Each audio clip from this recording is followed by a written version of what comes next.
kusoo dhawow Shaal online shopping and herbal center xarunteedu waxa ku taala suuqa dhexe magaalada Hargeysa gaar ahaan agagaarka masaajidka Calimataan fooqa Aadan Baradho xarunta ayaan imika geli doonaa na soo raacay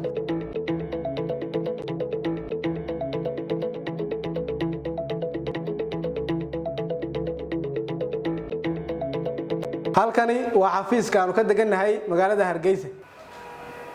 Shaal online waxa idin keentay products dabiici ah oo aad u tayo badan kuwaas oo ay soo saarto shirkadda Forever Living Products oo ah company laga leeyahay wadanka Mareykanka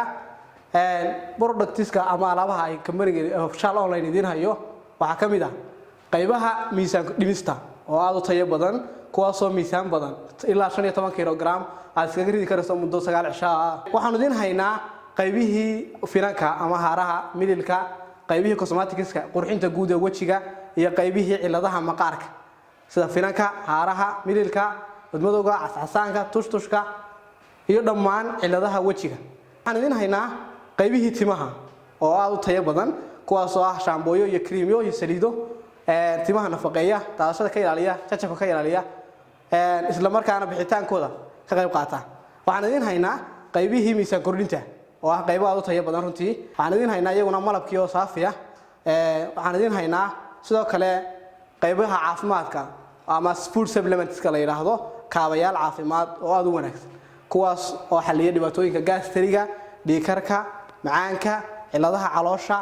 waxaan idin haynaa dacadii saafi ah oo runtii aad u tayo badan oo dhammaan ciladaha caloosha xallisa markaas sida babaasiirta calool istaaga hawayaan iyo gastriga hoos u dhigta iyo sidoo kale macaanka waxaan idin haynaa qaybihii taranka oo rag iyo dumar bale runtii qaybaha ciladaha taranka oo runtii xalliya dhammaan dhibaatooyinka taranka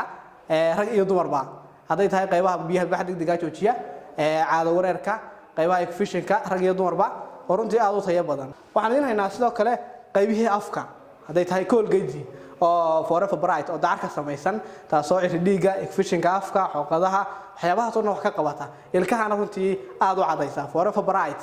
oo Colgate aad u tayo badan waana itemka ama shayga ugu caansan product ay soo saarto shirkadda Forever waxaan idin haynaa lipstick aad u yar oo ah dhammaan ciladaha dibnaha ay tahay dibna qaleelka dibna jajabka dibna cadaadka kuwaas oo dhan xalisa marka waxaan idin haynaa qaybihii runtii markaasi xaydha caloosha la iskaga jiriyay waxaan idin haynaa shaahiyo dabiici ah oo runtii dadkii dhiigkarka lahaa macaanka lahaa shaahiyada kala dhibayeen shaah ka samaysan caleemaha dacarta oo aad ugu wanaagsan waxaan idin haynaa runtii qaybihii jimta ee dhalinyarta ku ciyaarisay powderkii jimta waan idin haynaa oo runtii aad u anfici doona qofka dhalinyarada inta uu jimta ciyaarayo muruqyadiisa ama maskaliskiisu inay markaas u dhismaan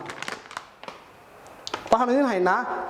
deodorantigi oo kamid ah qaybahan runtii kilakilada oo haday tahay dhididka waxa weeye la dagaalanta ciladaha runtii kilakilada ku yimaada waxaas ayaa kamid ah qaybaha bordhagaya kamid ah runtii oo waa qaybaha u tayo badan waxaan idin haynaa iyaguna qaybo kale aad u soo dhawaada company-ga Forever Living Products sidoo kale waxaan idin haynaa qaybihii curuqaha lafa xanuunka jilba xanuunka waxa weeyaan dadka weyn dadka dhareerka ka dhamaaday dadkaas oo dhan markaa qaybo u wanaagsan oo dabiici ah oo markaas soo celinaya dhareerkii iyo waxa weeyaan qaybihii jilba xanuunka sidoo kale kaarka ka biinayay iyo lalaabka iyo jointska qaybahaasaan idin haynaa waxaan iyadana qaybihii dhanjafka runtii oo creamkii dhanjafka oo qofku marinayo runtii aad u wanaagsan ayaan idin haynaa aad baad u mahadsantihiin